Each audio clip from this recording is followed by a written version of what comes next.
güllerim, sen nebatli güllerim.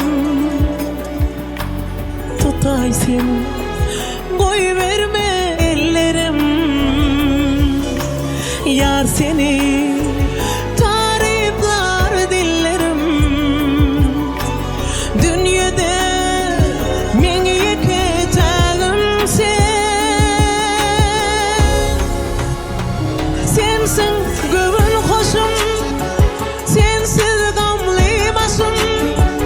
Bul sen yarım bana, ömürlük yan yollaşım.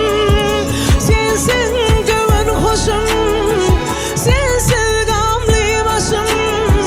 Bul sen yarım bana, ömürlük yan yollaşım.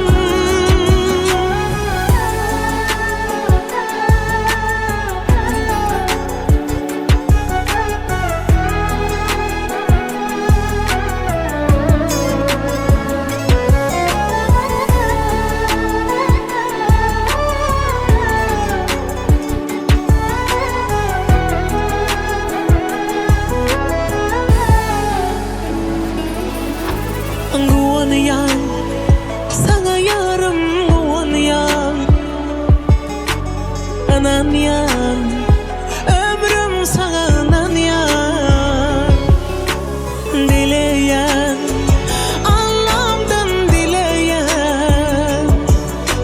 Biz bile boylu bir tenucan. Sensin göbün hoşum, sensiz gamly başım.